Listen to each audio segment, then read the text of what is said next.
Il faut dire que, surtout avec la crise du Covid-19, donc le secteur culturel y a été affecté à fond. Donc il y a eu un quasi arrêt de toutes les activités culturelles, c'est-à-dire et de l'art vivant.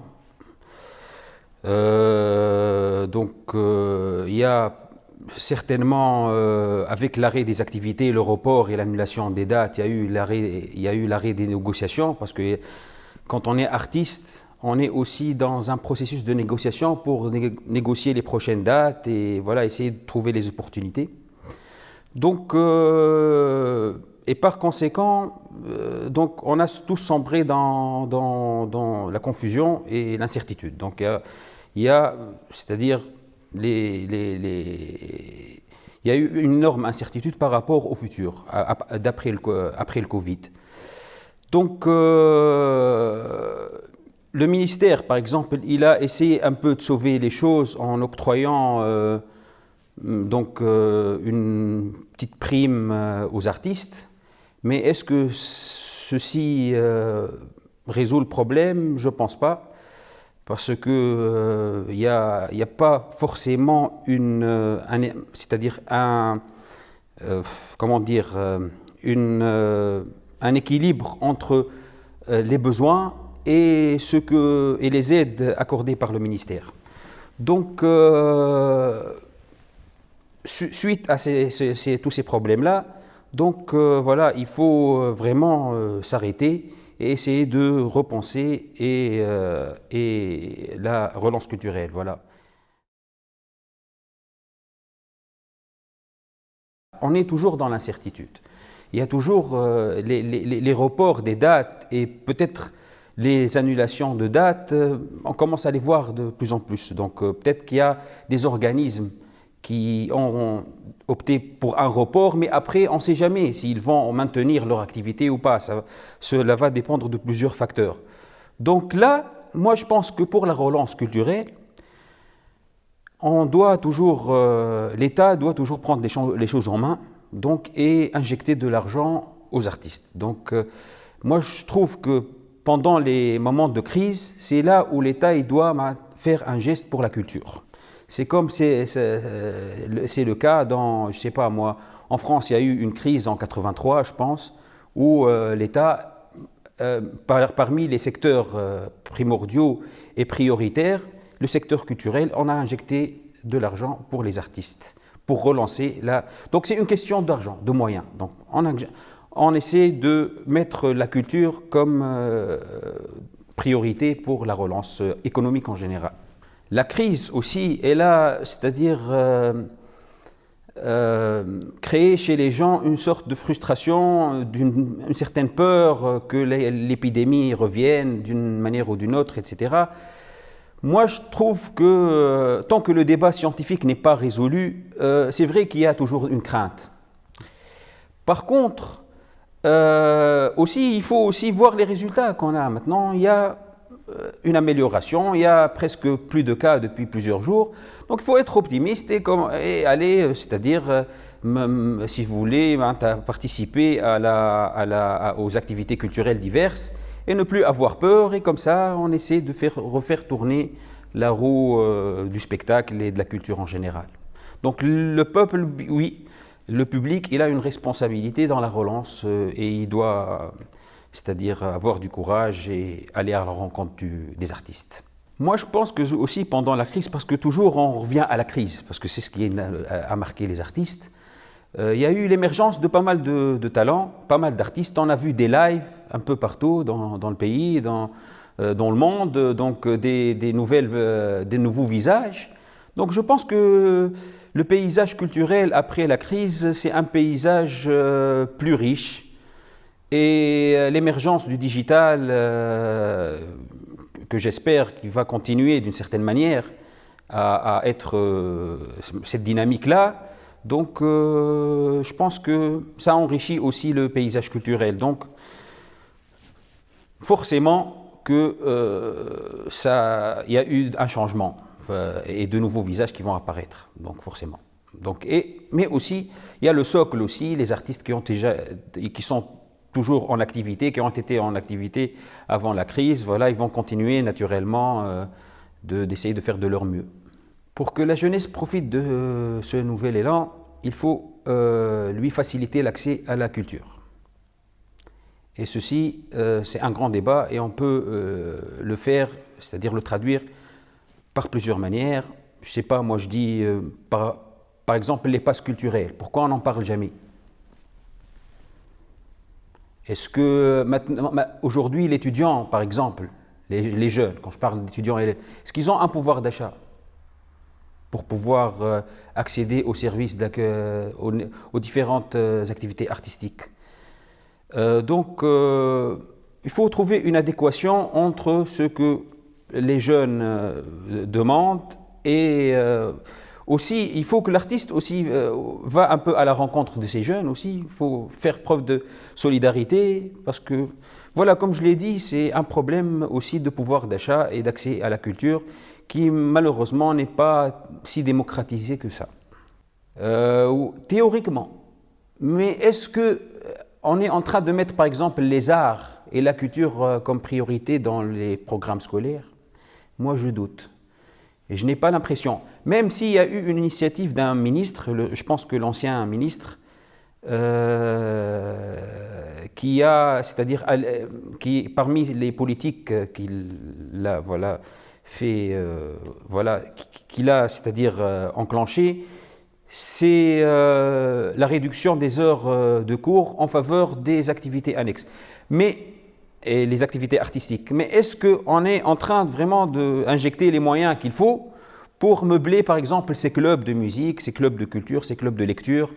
Donc moi, je n'ai pas l'impression. Je pense que ça reste toujours en Tunisie un effort ponctuel, surtout soutenu essentiellement par la société civile, mais pas que ça. On ne peut pas aussi se substituer à la société civile qui a normalement son devoir devrait se limiter à la sensibilisation, mais quand il s'agit d'injecter des moyens, etc., c'est surtout à l'État de prendre les choses en main et c'est-à-dire continuer le chemin tracé, si vous voulez, par la société civile.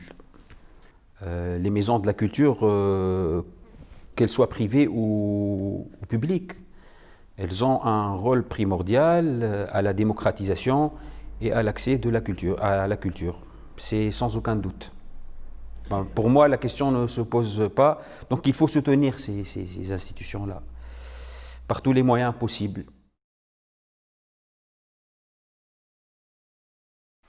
Alors, pour le statut de l'artiste, je pense qu'il y a déjà la nécessité d'établir ce statut-là. Parce que plus ou moins, on peut dire que la profession de l'artiste n'est pas super bien encadrée.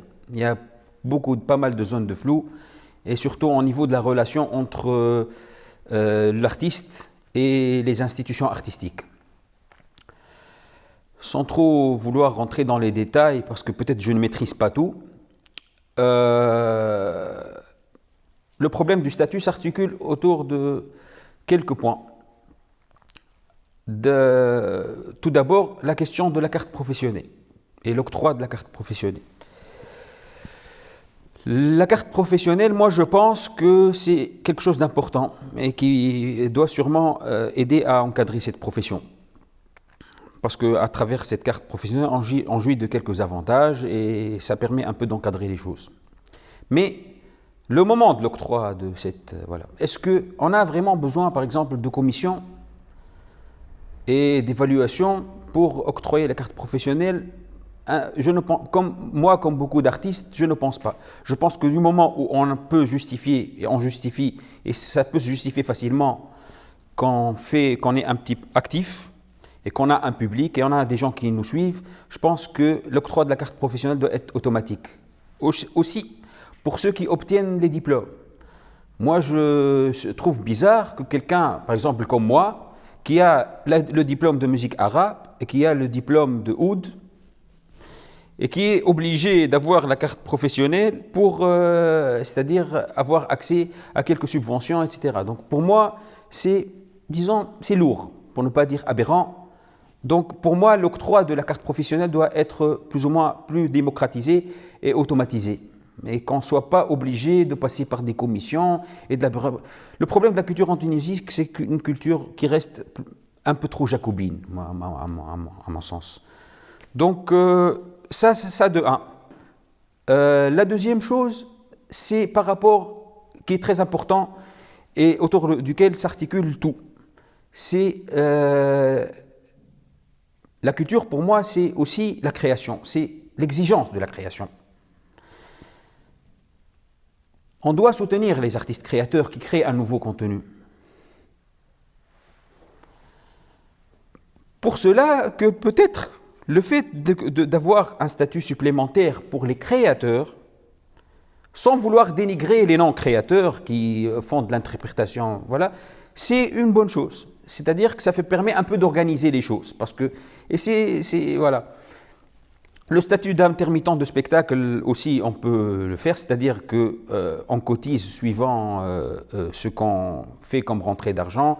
Comme ça permet aussi aux gens, quand on renforce ce statut d'intermittent de spectacle, c'est de cotiser plus et ça revient bénéfiquement à toute la communauté. Et la troisième question qui est la plus importante à mon sens, c'est la question de la protection des droits d'auteur. C'est le nerf de la guerre. Jusqu'à cet instant, il y a, et de par mes observations, je vois malheureusement que les droits des artistes tunisiens ne sont pas protégés. Je donne l'exemple d'un ami qui s'est fait voler sa musique par un organisme puissant, une multinationale égyptienne, et qui n'a pas et que l'État n'a pas pu défendre face à ces violeurs, donc violeurs de son contenu. Donc pour moi, voilà, et je ne conçois pas pourquoi c'est tellement compliqué de le faire. D'après moi, comme pour la science, quand on publie un article scientifique, ce article scientifique, il a un DOI, c'est-à-dire un code, une référence. Pourquoi pas, nous, concevoir un truc comme ça, qui soit aussi reconnu dans le monde, qu'on inscrive les œuvres musicales et artistiques en général de tous nos artistes dans une plateforme reconnue à l'échelle internationale. Et comme ça, on les protège, d'une manière ou d'une autre. Le statut d'innovateur, oui, et le créateur, oui. Bon, il y a une petite zone grise dedans, parce que bon, même l'improvisation, c'est de la création. C'est-à-dire que tout le monde peut improviser. Donc il y a un petit litige par rapport à ça, mais moi je parle de la création structurée, c'est-à-dire préméditée, réfléchie. C'est-à-dire que, par exemple, allez, on ne dit pas création, mais on dit créateur de projet, initiateur de projet. C'est un être, un artiste qui conçoit tout un projet qui comporte ses créations principalement, et que ses créations. Donc, je pense qu'il a quand même le droit à un petit privilège, qui ne soit pas trop grand pour ne pas... voilà, mais quand même, il faut une certaine reconnaissance pour l'artiste, le créateur de nouveau d'œuvres originales. Et pour inciter à la création, en fait. Parce que la création, c'est un acte culturel. C'est l'acte culturel, en fait, c'est la création. Bien sûr, quand on a un pays qui respecte ses artistes et qui essaie d'organiser le rapport qu'ils ont avec leurs institutions, ça ne peut être que bénéfique pour l'image que nous transmettons au monde. Parce que quand c'est un secteur anarchique qui, dans la communauté internationale, va l'accepter ou bien lui donner sa valeur. Pour moi, c'est pas c'est pas une question d'organisation, c'est aussi une manière de transmettre une bonne image, de montrer qu'on est solidaire avec nos artistes et qu'on essaie d'améliorer leurs conditions de vie et leurs conditions de travail. Moi, je pense que les artistes de toutes les disciplines artistiques, ils peuvent s'organiser. Il peut y avoir des organisations spontanées, comme c'est le cas maintenant suite à la négociation si vous voulez, du statut de l'artiste. Donc il y a les musiciens qui s'organisent, et qui font des communiqués et qui font des propositions. Il y a les gens du cinéma aussi, il y a les gens de la peinture aussi. Donc, et dans ce débat-là, oui, forcément, par les réseaux sociaux, par les différents meetings, on essaie de semer notre petite graine et de proposer ce qu'on voit juste pour la profession. Donc voilà, si on considère ça comme une profession, voilà. Pour ma part, moi, je suis compositeur, donc j'essaie toujours de faire valoir ma création. Et cette création-là ne vient pas comme ça, elle vient suite à un travail de réflexion qui peut prendre beaucoup de temps et beaucoup d'énergie. Là, c'est aussi, ça rentre dans la question de, je rebondis un peu sur la question de l'artiste et du statut, pour dire qu'il faut vraiment considérer ce statut et l'adapter aux artistes parce que c'est une activité spécifique. Par exemple, moi, quand je reste 3 ou 4 mois et je ne sors pas un produit artistique, ça ne veut pas dire que je ne travaille pas. C'est que moi, je suis en train de, voilà, je suis en train de me casser la tête à, si vous voulez, à rassembler les idées, à faire de la recherche. Donc voilà, c'est une recherche discrète, c'est-à-dire qu'on n'a pas toujours le moyen de s'exposer, ni la nécessité de s'exposer. Nous, on montre le fruit d'un travail que lorsqu'on médite dessus plusieurs mois, parfois plusieurs années, quand il s'agit de grands projets. Donc ça ne veut pas dire qu'on ne travaille pas. Donc il faut il y a, par rapport aux autres professions, la profession d'artiste, elle est un peu particulière. Il faut prendre ça en compte. En ce qui concerne mes projets, voilà, j'essaie de multiplier les partenariats, les collaborations avec les artistes. Donc voilà, moi aussi, c'est-à-dire, bon, j'ai un petit peu gagné de l'expérience depuis quelque temps, donc j'essaie aussi de travailler avec des jeunes qui ne sont pas forcément connus, hein. Et comme ça, voilà, on embarque tout le monde dans ce bateau, dans mon bateau, si vous voulez. Voilà. Après, ça va être, quand le projet il est adopté par plusieurs artistes, donc plusieurs artistes s'identifient et le portent aussi en eux, voilà, avec eux. C'est difficile, oui, parce que le oud, malheureusement, même si on admet qu'il y a eu plusieurs efforts pour faire valoir le oud comme instrument de base dans un orchestre, mais ça reste toujours, il y a toujours cette arrière-pensée que le oud soit l'accompagnateur du chanteur. Donc là, maintenant, ça commence à changer avec le jazz, avec les influences extérieures.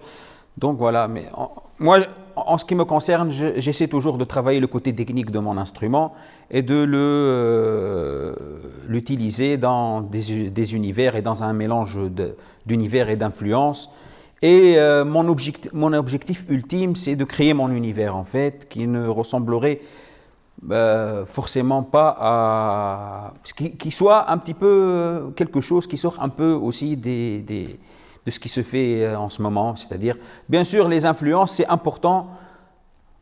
Pour faire quelque chose d'original, il faut aussi avoir des repères et des influences. Donc, mon objectif, c'est de créer mon style, voilà. Il faut toujours définir ses objectifs, donc c'est tout à fait normal.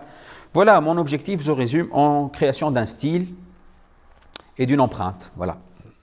Oui, mais j'étais assez actif, disons, pendant le confinement, donc c'est pas quelque chose de désagréable de collaborer en ligne, parce que ça m'a permis aussi de travailler avec des gens à l'étranger plus facilement.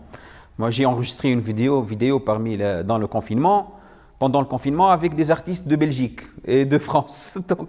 Donc, et mes amis qui étaient aussi dans des régions éloignées de Tunis.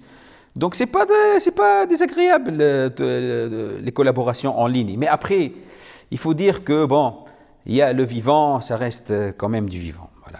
Quand on dit spectacle vivant, c'est-à-dire qu'on ne peut pas mettre la digitalisation à toutes les sauces, à tout le temps. Voilà, ça reste un outil qui facilite beaucoup les choses. Pour changer un peu, oui, et pour faciliter quelques accès et quelques possibilités, mais aller à la rencontre du public et le voir, pour moi, c'est la grande motivation de l'artiste. Voilà. Je suis très impatient de revenir sur scène et je suis très content de revenir sur scène fin juillet, début août à Hammamet. Donc là, je vais présenter, c'est-à-dire le concert de la fin de la résidence artistique à Hammamet. Donc voilà, qui s'est interrompu pendant le Covid. Je suis très content et très enthousiaste de retrouver le public.